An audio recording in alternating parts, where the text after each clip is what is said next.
Where does the term Narcissus come from? And why is it associated more with the masculine than the feminine? Although both can be Narcissus. Maybe because Narcissus was an actual guy in Greek mythology. And here is his story, but you can't quite tell the tale of Narcissus without the tale of Echo. Echo was a gorgeous nymph who was incredibly chatty. She was good with words and filled with colorful tales.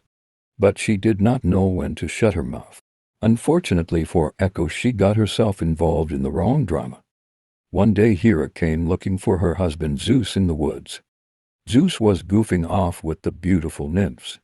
And Hera's goal was to catch him red-handed, or something like that. Echo distracted Hera with a lot of her amazing stories while Zeus escapes the fury of his wife. Hera, realizing she had been deceived and having zero tolerance for nonsense, cursed Echo to only repeat the last words of what she heard. So Echo went off into the woods, increasingly becoming unpopular because of her new curse. One day she saw an incredibly beautiful young man hunting in the woods.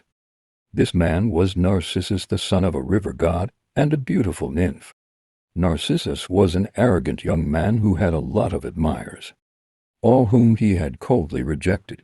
Echo immediately fell in love with this Narcissus guy, but could not express her love to him because of her curse.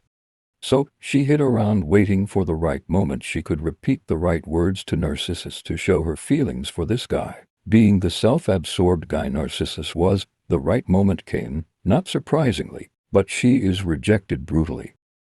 A depressed Echo accepted her fate and went off into the woods sad and lonely.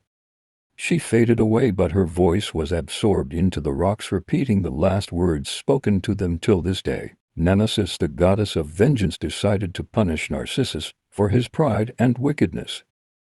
A lot of Narcissus' rejected admirers have pleaded to her to avenge them.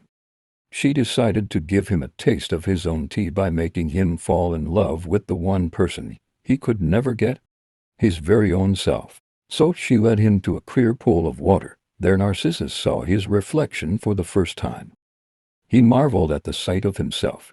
He became obsessed with his reflection, and he would not leave the waterside. He finally understood how it felt for everyone else. He would stay day and night trying to grasp his own reflection, but he could not. He would not eat and grew weak and pale. One day Narcissus tried to reach for his reflection, but he fell into the lake. Due to his weakness, he drowned in the lake. A flower grew on the spot where he always lay, and the nymphs called the flower Narcissus. Thus the tale of Narcissus, the guy who died contemplating his own reflection.